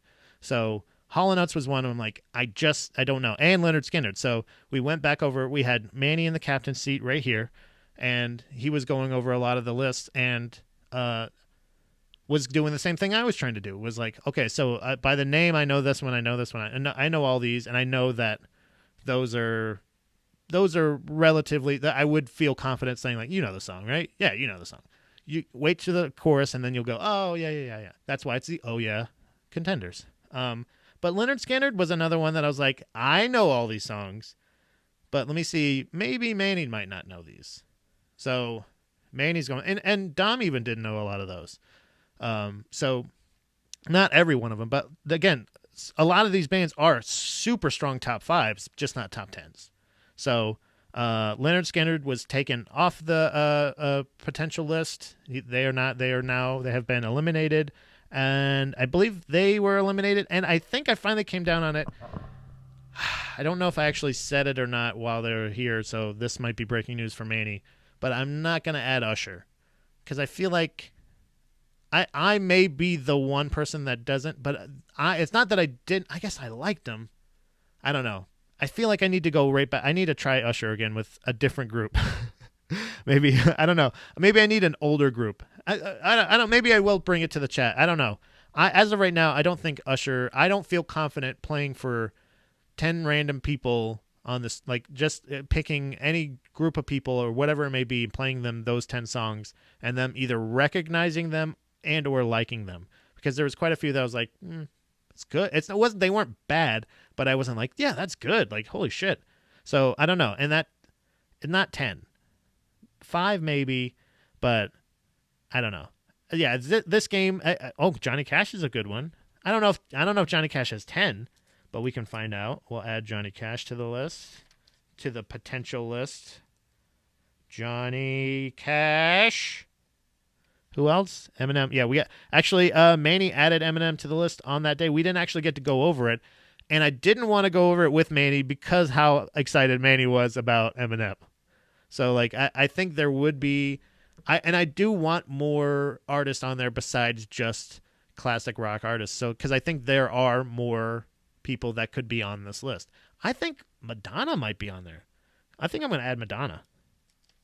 I think Madonna might be surprising, depending on that you would either know and or like, as far as like, because she was a huge pop star. She's still a huge pop star, but like as far as like relevant, she was relevant for quite a while, at least as far as I'm concerned, as far as I would assume. Let's say, who knows what the fuck Pat says is relevant, if it actually holds any water. But more additions that we had, Linkin Park. And that was something I was confident in. I felt like, much like the Foo Fighters, they had the body of work to go like, oh, yeah, I know the song. Oh, fuck, I remember this. This was on that video game trailer I like, or whatever it may be. Like, they have that kind of, once you get into their top 5, for sure, but the top 10, like, I think that's a pretty strong one. So Johnny Cash has been added. Madonna has been added to the contention, like to contenders as far as potential for consideration later on. Usher taken off. Michael Jackson added. Hall & Oates, Linkin Park, and Elton John. So officially the list, if I may update everybody, has been Foreigner, Journey, Red Hot Chili Peppers, Weird Al, Foo Fighters, Weezer, Limp Bizkit, Green Day, Billy Joel, Queen, The Police, Elton John, Linkin Park, Hall & Oates, and Michael Jackson. With further considerations to be taken part of and eliminated: Nelly, Kid Rock, Primus, Boston, Talking Heads, Styx, Bad Company, Usher, and Lynyrd Skynyrd. So that's pretty good. I feel like that's a pretty solid fucking outcome. As far as like that, where it's growing in its diversity a little. You know what I mean? A little bit, at least musically. And not saying like that all these bands are exactly the same, but like I don't want to just see nothing but like my personal taste represented. I want this to kind of be, because like I said, I don't like all the Journey shit. I don't like that necessarily, but that's why it has to be, you have to recognize when it's a slappy bopper. When it slaps and or bops, you have to recognize it. It's very important. So Tool, okay, hey, Tool is a band that I'm not even that familiar with. I know I look like I should be a Tool fan, but I don't really know that much about them. I'm going to add Tool just because, that again, culturally, not a ton of diversity still, but I'm okay with that. I want to make sure that Michael Jackson, hey, you got a ton of diversity right there. Tool, wait, I don't know what we're talking about. I'm playing Disco Elysium while I'm listening. Well, okay, so I think Tool could have at least enough. Okay, Pitbull, is that a joke one, John? Are you for real? I hate to say it, but Kiss. Kiss was one I considered, but I don't know if they have 10, Ron. But I'm going to take 10. Metallica's on the list of considerations. Don't worry, Ian. I thought of you. Metallica, I believe, is not only going to be on there. Oh, wait, no, we did go over Metallica. Why didn't I have that on the list here? Holy shit, I'm sorry about that. Manny was in the room. I didn't have that on my list on my prep sheet. That's my bad. Sorry, guys. Metallica as well. Sorry, Metallica was gone over. And actually, that was the surprise number 1, I believe. It was not Enter Sandman. It was the other one, right? Because we all thought Enter Sandman was going to be their most popular song, but it ended up not being. But again, bunch of white guys. Well, they're not all white guys, but hold on, let me a second. Ta-da, mute this real quick so I don't get kicked off of YouTube. Where are you, Metallica? I know we just went over this. There it is. Metallica. Yeah, their number one most popular song was Nothing Else Matters. So, yeah, we did Metallica as well, and they were also added. So, Pitbull. All right, Pitbull is added. Kiss is also added. Tool. Madonna. What did they just say? Pitbull. Dali Ma, right? Something like that? Is that what he says? Nothing else matters. Lars is in front. That's so cute. When did James Hetfield start wearing a cowboy hat? That's weird.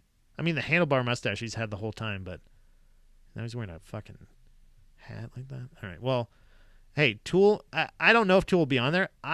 Maybe it's just my stupid brain. Maybe my dumb brain wasn't matured enough to like Tool, or maybe I just wasn't on enough hallucinogens at the time.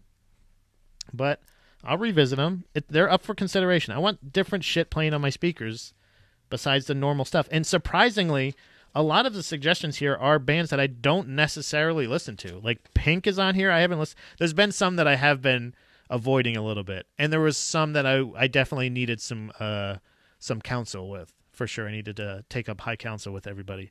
Elvis, I'll take. Okay, yeah, I don't see why not. Elvis. Also, a couple of these are covers too. Like Hall & Oates had that one. One of them was John Oates' version of fucking Jingle Bell Rock or something like that. And it's like again, there can be one or two like where you're like, yeah, whatever. It's 10. No, to still have 10, like that's going to be the next round. Who has 10? 10, no matter what that you can. That's going to be. We're going to have more considerations for the next, because this is going to end up being like a bracket or some shit. So we're going to have some qualifiers, and I want to bring other people in on this. I just want to make sure that we do a wide enough search here initially for real and try to figure out as many artists as we can to figure out who truly is the GOAT of the GOATs.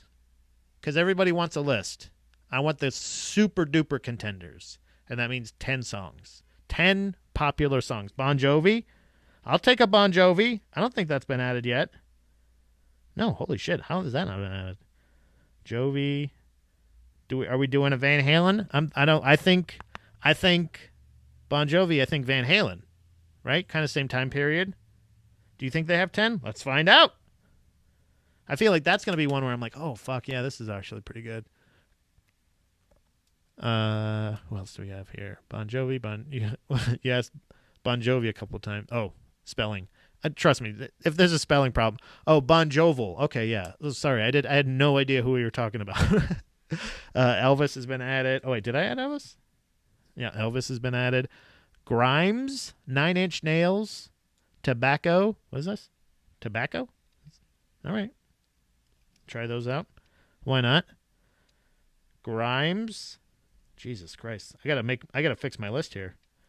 9 Inch Nails, yeah, I can see that. Tobacco. Is that like just the plant? Got it. Die Antwoord. None of those bands were on the list, so I like that. Or Wood. Bob Dylan. Fuck Bob Dylan, but yeah, I'll add him. This is coming from somebody who does, or at least at one point, quite a bit listened to Rancid. Not nearly as much as I used to, and still, like I will fight. I will fight in defense of Tim Armstrong's voice, his terrible, terrible, terrible voice, but it doesn't mean anything. That could be, Bob Dylan too, right? Ron's crushing list. Yeah, I think, okay, so all of those have been added. We're going to go over those in the coming weeks for sure.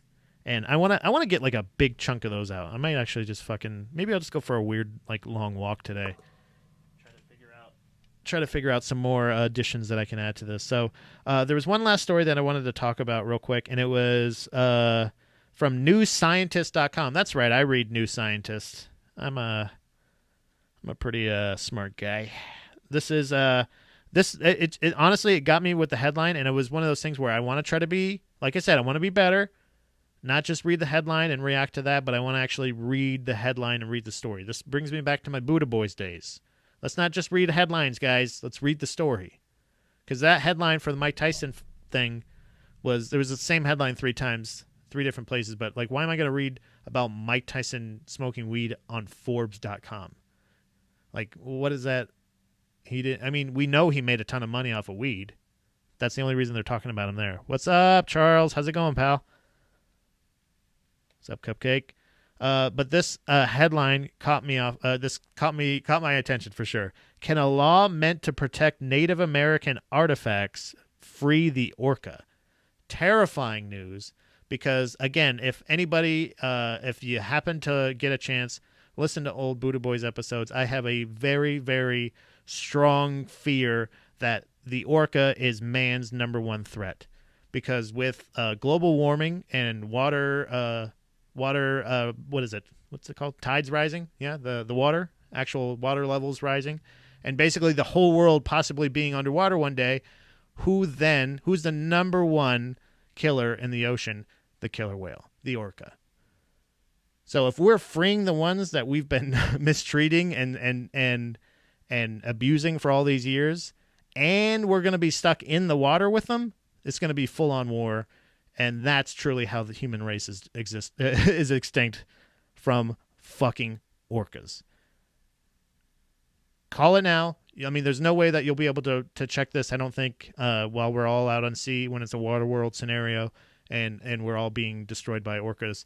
But that's absolutely what's going to happen. So if this is true, we're in big trouble. Members of a Native American Lumni Nation consider a captive orca called... Nope. Hold on. Do you want to... Can you see it? I can't read that. I can try, but I really, truly do not want to be... I don't want to be so disrespectful. Skali Chahil Tanat. Took it slow, right? I have not watched... No. Trust me. This is not about Blackfish either. Let me tell you what. Blackfish, there have been... If you keep a thing that size, that massive, with that amount of... with the amount that they swim per day, that's already... and with the amount of smart that they are, they're a fucking dolphin with, like, basically, like, the same, like... They're like wolf sharks. Ooh, I like that. Is there a wolf shark? Can we rename orcas wolf sharks? I like that. That's why I'm scared. Because they're remembering. They're like, oh, yeah, okay, yeah. You wouldn't give me the fish because I didn't do the thing. I didn't take you on my nose and push you across the water. And so now I don't get a fish. I don't get to eat because I didn't push you with my nose. That's cool. I'm going to remember that. And then fucking what's her face is flipping by with her little ponytail and then snatches them in there and pulls and plays with their body until they're dead. Do you not think that's personal? They are big dolphins, and dolphins rape. Don't forget it. So, sorry, I don't mean to yell at you, Charles. I apologize. I take that back. I don't take it back. It's true. It actually happened. But members of that tribe, they want to be to their kin. What is this? Okay, so now they're using an extraordinary means to gain her release. Aboard a small boat in Biscayne Bay, Florida, Rael Morris beats a steady rhythm on a handheld drum. When she shouts toward the shore, her voice cracks with emotion. "You are people. You people are here," she says. "We'll bring you home." Okay, because they're shouting to the... It looks like Morris's call is directed at the Miami Seaquarium. Love that name. Gotta love that name. It's not an aquarium because it's by the sea. It's a seaquarium. It feels really lazy to me. They're all about... They are Lenny of the sea, killing the puppies, humans, by playing too much. No, John, I think it's personal. I think it's a bloodlust. So, but I like that. I don't think they're Lennies at all. I think they're absolutely closer to dolphins than they are Lennies for sure, John. But let's see. Morris's call is directed at the Miami Seaquarium, where an animal she considers her kin is kept in captivity. The whale, also known as Tokate or Lolita, two different names. This fucking whale's got too many names. Why are all?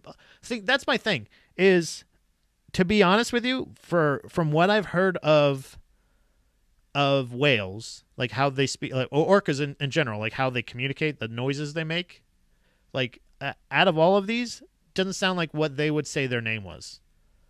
None of them. You're all just saying a name that's relevant to you, that you're like, that sounds cool. Like, that's their name. Like, what the fuck are you talking about? So I cannot imagine how this is in newscientist.com. The spirit of my brethren is in this whale that's entrapped at this Miami Seaquarium. Like, if it's such a powerful spirit, how is it trapped at a seaquarium? You've traveled through existence and through different dimensions to make your way from the spirit realm to the real life, like human realm, earthly realm, let's say, to inhabit a fucking whale? And then you get snatched up? Like, what? I mean, I guess if you're new at being a whale, you're not going to know exactly how to escape a capture, but like, I'd love to know how this is science related. How is this part of scientist.com? Newscientist.com. Morris's call is directed at the Miami Seaquarium, where an animal she considers her kin is kept in captivity. In the southern resident resident orca. Oh, okay. It is the last week of September, and Morris has traveled 5,500 kilometers from her home in Washington State to mark the 50th anniversary of the whale's capture. The whale's incarceration remains an open wound for Morris and the rest of the Lummi Nation. Sorry, the Native American people in whose territory the whale was taken. Various groups have been fighting for. Okay, so the whale was already the person, I guess. So was ever the spirit. Hold on, sorry, hold on a second. They're just big dolphins, puppies. Would you say communicates with Morris? Oh boy. Okay, so I took time from reading a scientific story, John, to read your puns. Would you say she communicated in Morse code? I like it. Manny said they don't understand that what is this? Accredited zoos and aquariums don't take animals from the wild. That's illegal in the United States. Pat, you know nothing intelligent or trustworthy ever comes from Florida, especially South Florida. That is absolutely correct, John.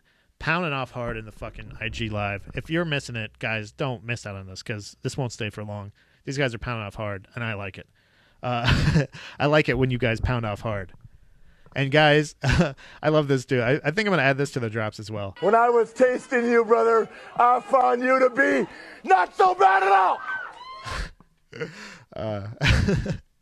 The fact that somebody screams something so minor, like, it wasn't that bad. It seems so defensive. I love it. Okay. Various groups have been fighting for her release for decades now. The Lummi are leading a new approach. The latest bid for the whales, what? Tenet. Oh boy. The latest bid for to free the whale centers on her cultural significance, striking at the heart of questions about how to recognize indigenous rights and make amends for historical harms. I say we could all just leave the country, right? I think that would make it fair. I think if all of the people, all Americans, like that were born here that don't have any Native American heritage or anything in their bloodline whatsoever, like should leave, right? We should just give it back. I think that's fair. And if you don't want to do that, then fucking stop. Like, not stop completely, apologize, I guess, but like we didn't do that. We wanna give your whale, but like the soul of the whale, like I understand making amends for atrocities for sure, because atrocities that were like the fact that like the amount of disease and things that were introduced to society, but it's also how we all have everything we have now. And it doesn't mean that it couldn't have been done a better way, but it also doesn't mean that, you know what I mean? Like I don't know how to make it right, but I don't know if like it's been 50 years. Do whales even live that long in captivity? Like I feel like if it's lived over 50 years since it's been captured in captivity, it's probably being treated okay. I mean, like I don't, again, pounding off pretty hard live on YouTube, but like I don't understand if that's I don't know how. Yeah, I don't know how. Like Manny's saying here, people that talk about souls and spirits aren't very scientific. Like it doesn't.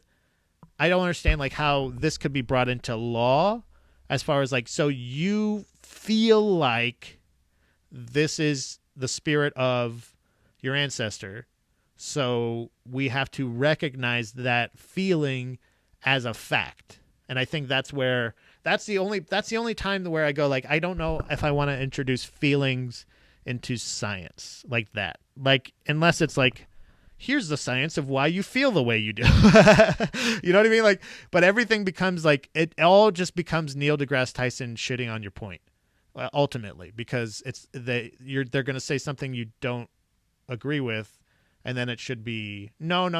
It's just this way. But I don't know if this is the most compelling argument, except for the fact of, like, pointing out the fact of like, well, if you weren't here to steal the whales initially, then it wouldn't be a problem in the first place. But white people stole whales, so give it back. That's ours. If anything, it's off of their property. Like, that's the thing. It's like saying, like, hey, that whale was living on our fucking property. We were trying to train it first. I think that's a better argument. That's a more, like, right? I don't know. I honestly, I don't know if that's a case of, you know what I mean? Hold on, we got some pounding. Hold on. That's probably the reason the whale in the aquarium would probably die if they just released it into the wild. Yeah, at this point now, reintroducing it might be more dangerous, and that's oftentimes like a thing people. But like maybe, but can they take the care of the whale? Right? Can they take the whale in and take care of it? They live longer in zoos and aquariums because they are provided with all health care they would need, much like Donald Trump. Right? Yeah, I think John's saying here, that was Manny, by the way. John's saying, yeah, I think this is not nationally not a national issue, but a nationality issue. Sorry, but more of a mental health issue. Okay. For everyone has a soft pound for time to time. Yeah, thanks, Ron. Hell yeah. Lifespans for animals in zoos and aquariums. See, this is coming, by the way, Manny. I just want to also add a little bit of just preface Manny's statements a little bit by saying Manny does work at a place that is also a zoo, not just a zoo, but has a zoo connected to it. So there might be a little bias. He might be getting some of his facts from his coworkers that are like, no, actually, animals like living in cages. A lot of people don't know that. Scientifically, animals like living in cages, and when humans decide when they eat, that's what they like the most. That's why your cat never meows when it's unless it's food time. So hold on. I'm not making funny. I'm you know what I mean, Manny. Lifespans of animals in zoos and aquariums are always going to be higher than the lifespans of the same animal in the wild. But I think the point is the fact that they don't have the choice. It's kind of the quality of life argument. Like, yeah, your grandparents could probably live a little bit longer if you put them in a home and they had somebody there always watching them or taking like making sure if they, like that stuff. But is the quality of life there what it is going to be for them if they were living at your house or somewhere else? So sometimes it's about the quality of life. Next, John also says next week in Scientific Weekly news are positive vibes in a new vaccine. Right. Yeah. You know what I mean? Like, it's one of those things of like, hey man, like, why don't you let my ancestor go? Because like, that's what's right to do. And this is science and scientific. So like, if they said scientifically, if this is a human being, then we should be able to see, that would be a trick that like you would see in the movie. If you saw the movie of this story, the movie would be like the aquarium owner going like, okay, well, if it's a person, what, like having a big spectacle and having like a press conference and being like, why don't we ask him if he likes it here? Hey, what's the whale's name again? Lolita? What was his name? What I want to see what did William Morris, Lolita. Yeah, that was her name. Which is also, I don't know if it's any connection to Epstein, but Lolita Express, Lolita the whale. I think we know how they transferred the whale now. So now I'm back on the Native American side, But what if we just ask Lolita if she likes it here or not? Lolita, would you like to stay at the Seaquarium forever? And it does one of these things, or it does like a backflip, and it's like, yeah, I fucking love it. And they're like, oh, looks like she's plenty happy here.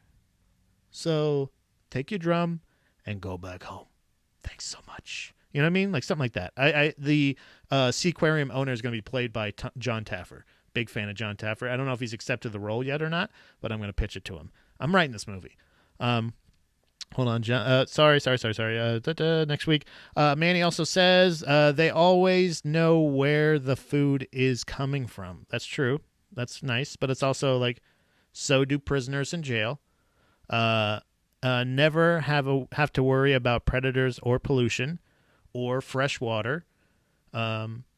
Just pool water. Like they live in seawater, but they live in like it's. I'm not saying that it's straight, but see, again, like most things, and I've discussed this with John plenty of times, I'm not the best bar because I technically feel like service dogs, that's technically animal abuse. You know what I mean?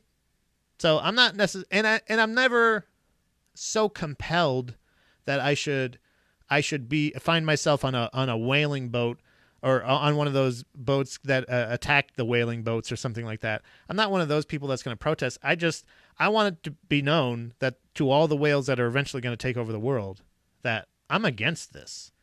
I'm a big fan. I was a big fan of Free Willy, and not because of the first part of the movie, because of the second part. Okay?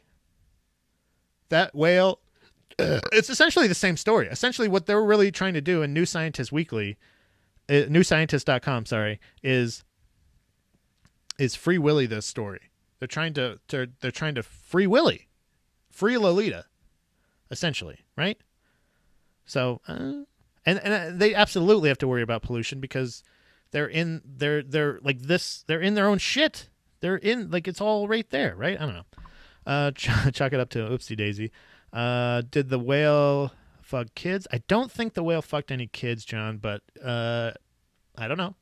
No, because Lolita was in reference to, I think, the victims of the fucking. So I think the whale may have suffered some kind of, I don't know. Obviously it has suffered some kind of trauma because they're trying to free it from this prison. But it's the only prison that it's known. Is it okay? Who knows? Morally? Who knows? Health-wise, for humans, not great. Because they are definitely our number one predator. It's clean daily. Yeah, I understand.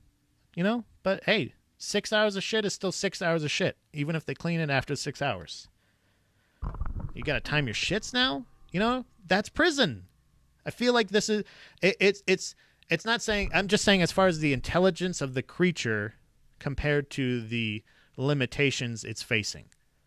That's the problem I have. I have a problem with apes in cages and captivity and stuff like that, and I have a problem with higher intelligence animal. I've been to the I believe it was SeaWorld in Florida years and years and years ago It was 2009, I believe, was the year, and I think that was the last time I went. And it was like just this basic, like this bucket that's about just below nipple high if I was standing up, so probably about like 4 feet or so, filled with water, and just about like, I don't know, probably like this. You can't really see it, I guess. I don't know, 4 feet by 4 feet, maybe. I don't know, not even 4 feet by 3 feet of this, like just around this, like almost like the same like type of material that you would do like bobbing for apples, like one of those big buckets like that, like steel buckets or whatever, aluminum. I don't know what it's made of, but like that, and it's just dolphins, basically just big enough for the dolphin to fit,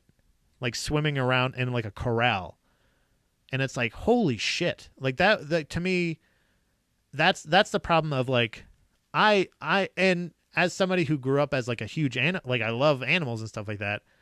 I loved the opportunity to be that close, but being that close when it's like that, to me now, in like looking back, it's more like it doesn't feel like a win as much. It feels like that kind of hunting that people do where it's like in a caged in spot, like they have like limitations. So like basically all you have to do is just corner an animal. You don't even have to hunt it anymore. You just have to just corner it. Even you don't have to outsmart it. And like, I don't know. That's it. And again, I'm not saying that I'm right. I'm saying that's just my personal opinion of it. And that thing of but I don't think that this is the best way to argue the case. But I don't know. Well, we can read on. Hold on. I just wanted to see here. Hold on a second. What up? What up, Manny? All the animals in the zoos and aquariums are there because they can't survive in the wild. It's cleaned daily. Manny's also pounding off and saying they don't just leave their shit. Yeah, I know that, Manny. I'm just saying that it still means like they have to do that. So that means there's not enough space to even shit. You know what I mean? They could shit in the wild and it'd be okay. I don't know. I can't 100%. Yeah, I could talk about this forever, for sure. What's going on? How's it going on, Angel? What's going on, buddy? I think either way that, like, to me, my personal like view of it is that something of that amount of intelligence being that limited is because if you have a snake in there, I don't know how smart snakes are or whatever. I don't know. They don't have that, and it's not just the cute animals or anything like that. I don't know what animals would be acceptable to keep in captivity, but I don't think that's one of them. But I also, like I said, I don't know if this is the best way. So the latest bid, So the latest bid to free the whale centers on the cultural significance, striking at the heart of questions about how to recognize indigenous rights and make amends for historical harms. Morris and another Lumi tribal elder, Ellie Kinley, intend to sue the Miami Seaquarium to release the whale under the Native American Graves Protection and Repatriation? That doesn't make any sense. Act. And the federal U.S. law governing the return of objects of cultural importance to Native Americans. If they do, it would be the first time the law has been applied to a living being. Those involved believe that it is best hope yet of getting the whale released. Southern resident orcas are single. Oh, yeah. Oh, I can't read anymore. It won't let me. I'm not official. I should subscribe to New Scientist because that seems so. I don't. I can understand that because it was from their actual like land, sacred land. So I could see them being successful in it. But then what are you going to do with it? What are you going to do with when you get the whale? Where are they going to put it? I don't know. You have to, like Manny said, like you have to, if it's been 50 years in captivity, it might just be best to leave it in captivity because I think that's actually crazy long. 50 years. If it's been captive for 50 years, it's at least 50 years old. It's at least 50 years old.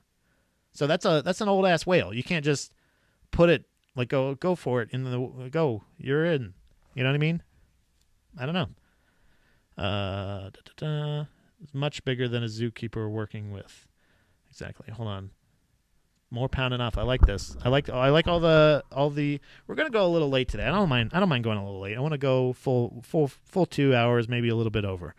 They aren't even limited to as you think. Hold on. It's like a bathroom. What's going on? Manny's explaining some of the whale. So I know that I don't think they have whales at the place he works, but I know that they have some sea creatures for sure. So I know he's probably picked their brain. So that's why I'm happy to share any insight Manny's sharing here. They aren't as limited as you think. If it was smart, this is from John, by the way. If it was so smart, it would find a way out of the tank. That's a good point, John.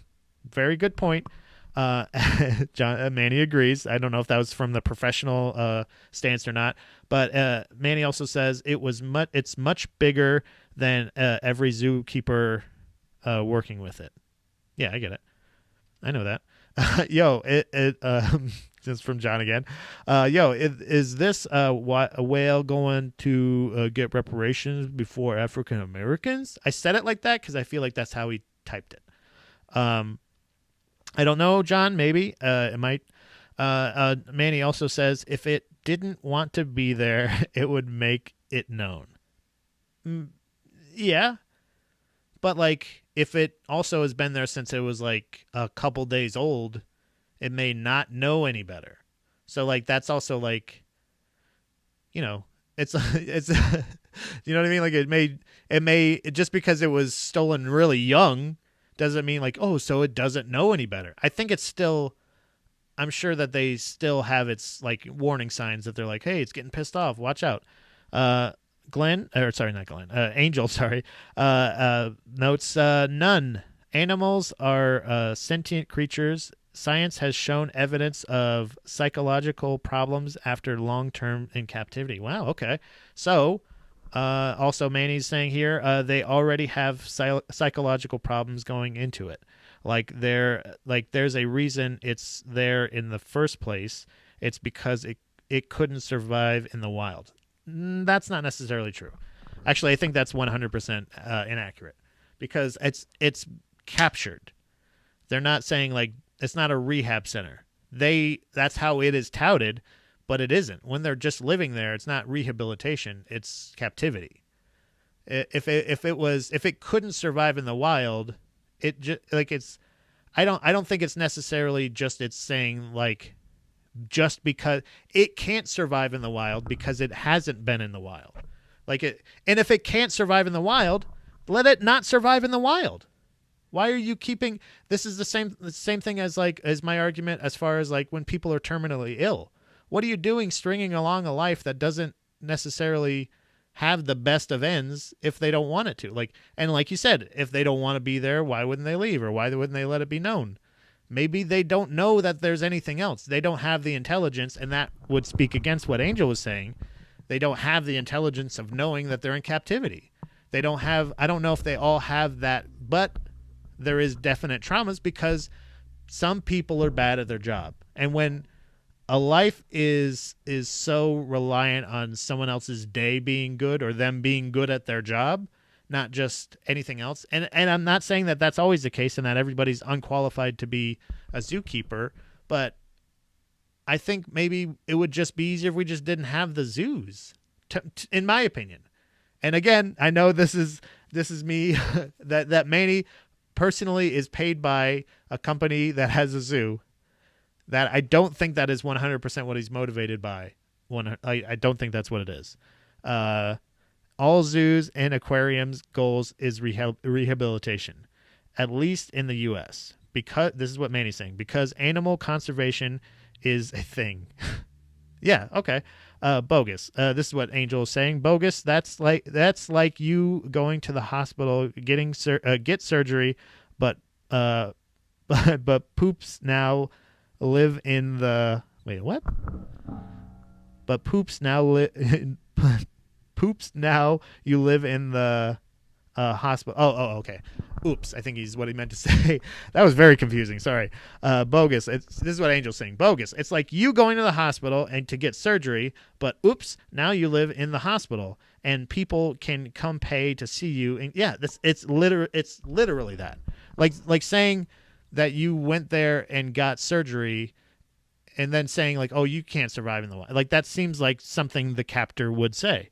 So, John's also pounding off here. He says, this whale is in Florida rehab, just like half of the people I grew up with. Maybe the whale will come back and be a tough guy chef. I like that. Oops, yeah. I got it, Angel. Sorry, it took me a little bit. I was like, oops, poops. Manny's also saying, if I was in a situation where I couldn't leave the hospital for my own safety, I would want to stay there, LOL. Yes, I get that too.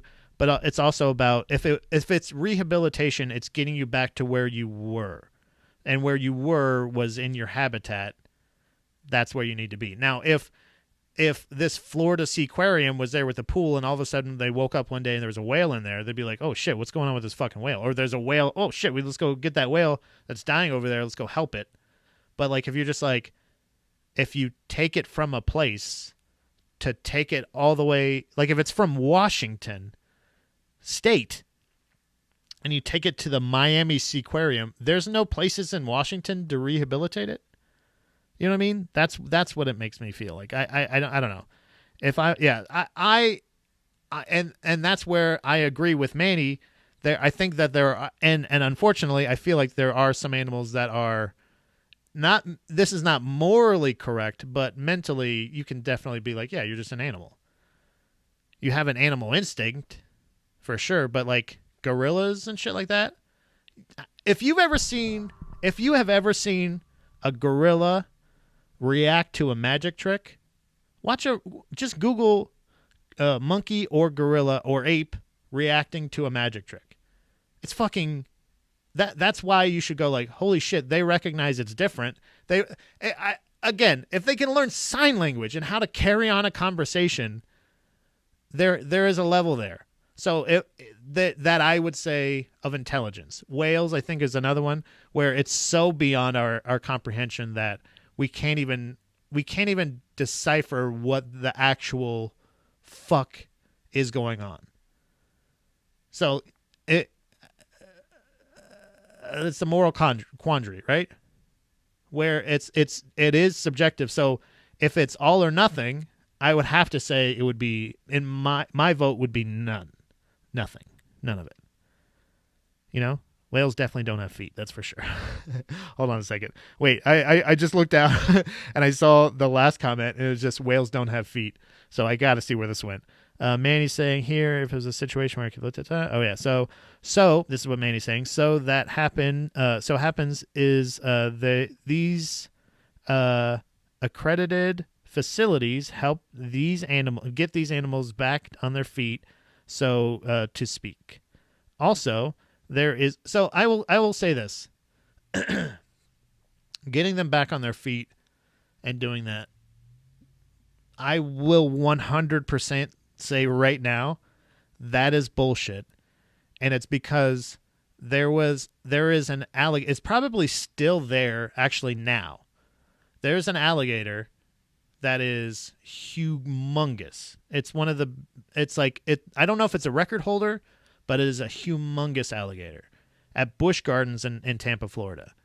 And it was there from when I went there as a kid to when it was there so long that like I'll go, oh, let's go see. It's like a landmark. And it's been this old ass fucking alligator that just lays in the water most of the day. And it's in this tank that it is almost as big as the tank. You know what I mean? Like, sure, it goes back more, but it's this huge fucking alligator. And it has been there almost my whole life. So if it was rehabilitated, why can't alligators do that outside? Why can't it do that outside? Why can't it just be an outside alligator? Like I'm just saying, I don't think they're truly rehabilitation centers. I don't think they're trying to get them back on their feet. I think they're just literally, hey, this is entertainment. Come see this big motherfucking alligator. Let me know if anybody's watching in Florida. Pound off in the comments on the YouTube video here. Let me know if that alligator's still there. I want to know. I would go, but I don't want to give Busch Gardens the money, you know? So these accredited facilities help these animals get back on their feet. Angel is saying also there is no tank big enough for a whale to live permanently. I do agree with that. Manny's saying here they put them back in the wild and monitor them. 50 years it's been in captivity. They have not. So no, they don't. Whales don't have their feet. That's funny. Oh, okay, because they get them back on their feet. Oh, I get it now. See? Context. Now we get it. This is what happens when we go long, guys. Pat reads more. I feel like that's the only reason. Once I start slipping up with these reading, I feel like this is gonna be a Dunsky. Whales don't have feet. Manny Zalt says, and if they see they aren't doing well, so wait, what? If they seem doing so well, they bring them back in and try again. Once this happens a few times, the government steps in and deems them non-releasable. Fuck. Sorry, hold on. This is Angel now. Angel saying, fuck alligator. Lock them all up. Oh, okay. Okay, so not all animals. Hell yeah, Angel. Fuck yeah. Yeah, he's not okay. All right, so wait. Angel's saying, I just want to clarify this real quick. Angel's saying that they got his uncle's dog. Was your uncle the one that got the alligator out, or the dog out of the alligator's mouth, the little puppy, or did it keep the puppy? John's also saying here in the comments on Instagram Live, cut to 10 minutes after the alligator is released and it kills 20 people. Look, this is it's nature, right, versus nurture. These guys are supposed to live in nature. So let them live in nature. If it's unreleasable, that means it's a dead whale. I would rather see, and I think I do kind of understand that aspect too, of like, if you just release it, it's going to fucking die. Why don't we just keep it and we can look at a fucking whale up close? It's cool. And it doesn't know any better. Let's just fucking do this. I don't know. It's weird. Oh, the puppy was lunch. Oh, I'm so sorry for your loss. Your uncle's loss. I apologize about that. Manny's saying the reason zoos and aquariums exist is to teach people. No. We have the internet. No, you can't. You teach people all the shit so that they would want to do their part to help these animals in the wild. But we continue to have more zoos, and people are being let known that they don't want zoos. And people are saying, yeah, but we should have more zoos. Like, it's not a good thing. I don't agree with it. John's saying we became smart enough to dominate these creatures. Now it's their turn to try and dominate us. Pretty sure that's Darwinism. Okay, I can agree with that. And that's why I'm afraid of, if we are now releasing all these whales and add global warming into it with all the water, if we end up in a water world scenario, our number one predator is not man, much like that great film. It is whales, bro. We need to watch out for whales because we've done some fucked up shit to whales, and now they're going to come and get us. And they know how to hunt. Baby, they know how to hunt. Seawolf. Remember? Don't forget. Seawolf. That's what they are. No, Manny. Not animal conservation. Not at all. I'm against it. This has been great. Thanks, everybody, for sticking by. I'm going to go eat something because now I'm starting to lose my voice. And now I'm actually going to have to put something in my head to make my voice feel better and make my tummy feel a little bit better. I appreciate you guys sticking around. We will continue this. I will absolutely continue this conversation on Wednesday because we don't have to, I guess, whatever. We'll kill them all. Let God sort them out. That's what John's saying. No, Pat, don't leave. Manny, you can call me if you need to talk. I want to be there for you. Love you, Angel buddy. Stay safe, everybody. Watching on IGLive, everybody watching on YouTube. You also can stay safe. Please like and subscribe to Baby Mermaid Productions on YouTube. Please like this video. Hit the little bell so you get notifications anytime we go live or anytime there's a new episode of Proper Ebonics, Falls Count Anywhere, Hacks, GDP, anything on there, 6 a.m. podcast. Any of those podcasts are all available right at Baby Mermaid Productions on YouTube. Thank you guys so much for sticking around. I love you all. Goodbye to you guys. Goodbye. Love you. Goodbye. Love you. Oops.